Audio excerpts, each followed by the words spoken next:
everyone, it's Paris of Prestigious Prep by Paris. Thank you so much for joining me today. If you are new here, welcome to the Prep Squad. Please go ahead, make sure you like, comment, and subscribe and share with your friends. I would be greatly appreciative if you did. Today's video, I'm sure you've already seen the title, but it's all about what's going on and how to find relief with the pandemic when it comes to actual student loan payments. For those of you who don't know, some student loan, well, as far as I know, all of the student loan lenders are offering some sort of plan or relief, meaning they're either allowing you not to make a payment, or they're giving you a little longer to make a payment, or they're allowing you to make a lower payment. And in some cases, they're dropping your interest rate down to 0. So if you have not reached out to your student loan lender, please make sure you do so that you can find out what options they have available for you in your situation. For me, my student loan company, my student loan lender, they are actually offering us 0%. And so if we don't have the money to pay the loan, we don't have to pay for a set period of time, again, set by the lender. Or if we decide to make a payment, all of the money that we are paying actually goes to principal and none of it goes to interest, because they're giving us a 0 interest rate. So for those of you who maybe are not clear what that means, please make sure you go ahead and watch the video that I posted on that previously about student loan consolidation and what to look for. But just briefly, what that means is the amount that I actually financed, meaning let's say it was $20,000 or something to go to school.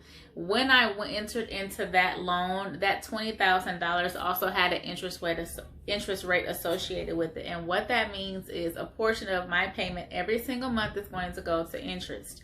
So right now, with me being at 0% interest, all of the money that I'm paying to the student loan lender actually goes towards principal.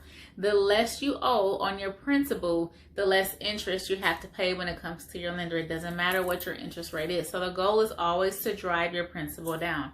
So now will be a great opportunity for you to do so.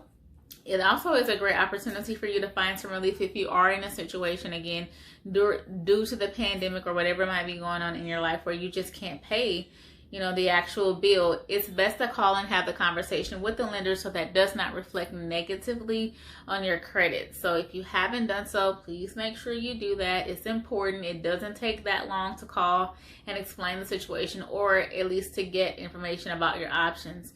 Usually you can get on the website and get this information as well, but if you're someone that does like to talk to someone, and me too, depending on the situation, or just to get clarity or confirmation, a phone call is probably the best route to go. But for me, let's see, I think they were offering 2 months at a time at the 0% interest rate. And so that was great. And, now it was supposed to just be for 2 months, but God blessed and opened up doors, and now they have extended it another 2 months. But this is not something that I was told. It was because I called to inquire about it that I found this information about. So that 2 months turned into 4 months at 0% interest rate. So, it depends on, exactly, how much you're paying. But if you think about it, some people are paying $300 and $400 in interest. So, if your payment is like $550, or $400, and you're paying that $400 now consistently at 0% interest rate, all of that is driving your principal down. So at the end of the day, the less money you owe, the less interest they make whenever, all of this is lifted and you guys are back to your normal scheduled programming. So again, when it comes to student loans, the goal is to make sure that you pay what you can pay, but we don't want to break the bank. You do want to make sure that you are living up to your obligations and, obviously paying your debts. But sometimes we do find ourselves in situations where we have to prioritize, and student loans might not be at the top of the list. So to keep you from having a negative hit on your credit, which is very impactful when it comes to student loans, because again, it is a loan, you want to make sure you have the appropriate conversations ahead of time so that you don't find yourself trying to dig yourself out of an even larger hole. So there's also deferment too, which I mentioned in a previous video, and you can do deferment. Deferment, again, usually has limitations on how long you can defer, or for how many months. So if you're somebody that may have already maxed out your deferment options, you know, you could always call and ask for relief, or be very careful with those income-based plans. Again, I mentioned that in a previous video because that could be a vicious cycle as well. Again, they might say that, oh, based on your taxes last year, we think that you can pay $300. You agree to pay the $300, not knowing that $289 of the $300 is going to actually go to interest, and they're going to take those small pennies and put those towards your principal. And again, that's going to continue to grow because the more you owe, the more you pay when it comes to overall interest, and that's on any loan period. So just a quick, you know, little hint.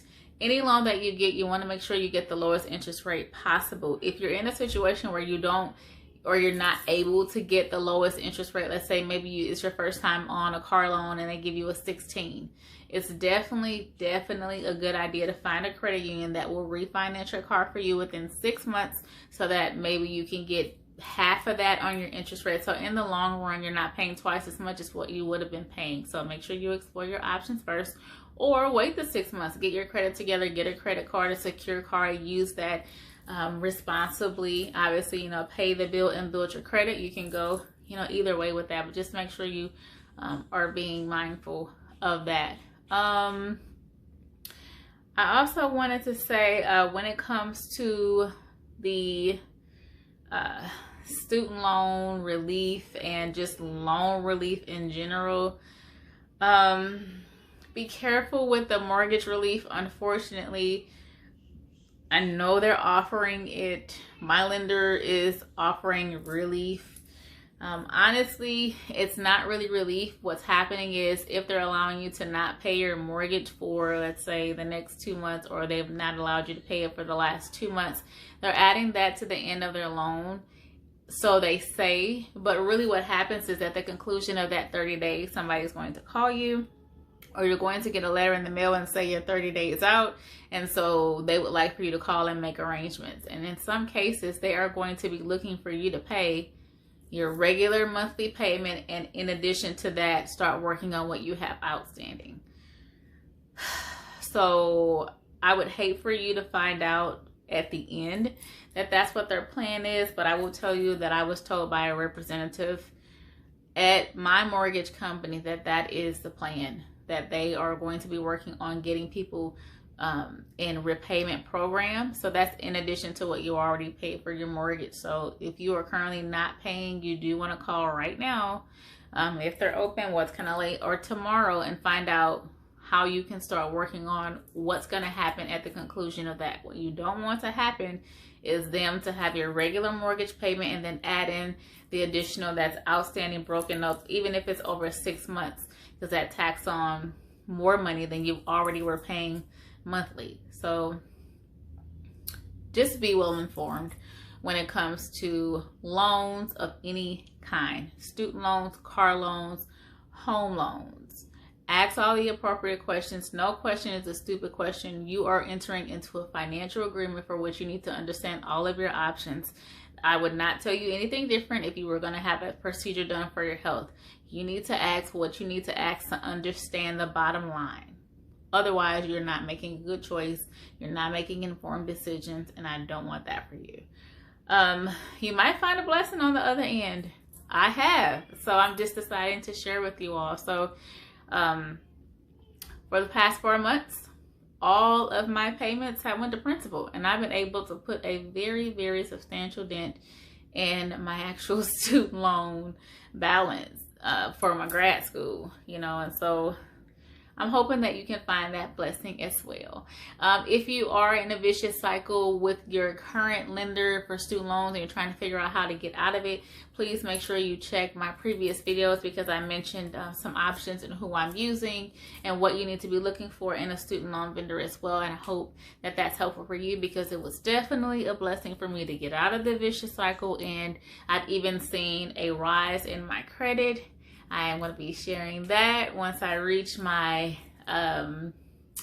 goal number, if you will. So I can't wait to share that news with you guys. But until then, I hope this information was helpful for you. Please make sure you like, comment, and subscribe. Again, ask the questions that you need to ask. That's the only way that you can be successful. Spend the time that you need to spend to make sure that you are well informed. All right, thank you so much for being here, and until the next video, bye.